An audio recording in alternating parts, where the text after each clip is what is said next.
कस्तो मान्छेहरू, तिमीले र मैले त्यस्तो मेहनत गरेर बनाएको भिडियो नक्कली पो भन्छन् है। गाउँलेहरूलाई सम्झाइदेऊ न, त्यो भिडियो नक्कली होइन सकली हो भनेर। अब हेर्ने बेलामा चाहिँ मजा लिएर हेर्छन्, अनि अन्तिममा आएर नक्कली हो भन्छन्। त मेरो जीवनबाट किन नगएको हँ? मेरो बदनाम गरिस्, मलाई रुवाइस्, सिसिर र मेरो नाता तोड्न खोजिस्, मेरो परिवार भत्काउन खोजिस्। तैँले सोचे जस्तो पुगो नि होइन?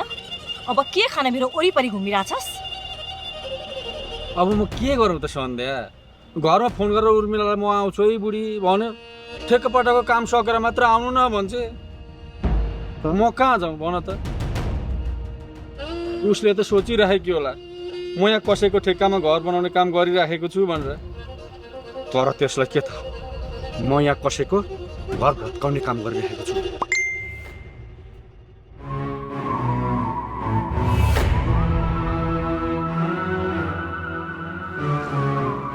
सन्ध्या सुन न, तिमीसँग केही पैसा छ भने देऊ न। अब किन भन्ला? के अब म घर रित्तै जानु? यत्रो दिन ठेक्कापट्टा गरेको पैसा खोइ भन्ने उर्मिलाले, मैले के दिने? बरु सन्ध्या तिमीसँग पैसा छ भने देऊ न।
हेलो शक्ति।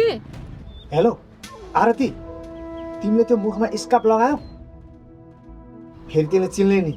बाँधी बाँधी राम्रोसँग बाँधी, त्यसले चिन्दिन। खोइ त त्यो आउँदिन त।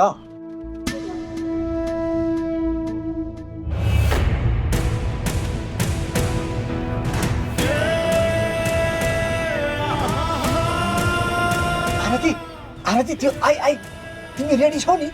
रेडी छु, रेडी। यसपालि हाम्रो काम गडबड नहोस् है आरती। हाम्रो काम जसरी पनि सफल हुनुपर्छ। त्यसको पेटको बच्चा जसरी पनि मर्नुपर्छ। ल तिमी राम्रोसँग गर है, म राख्छु।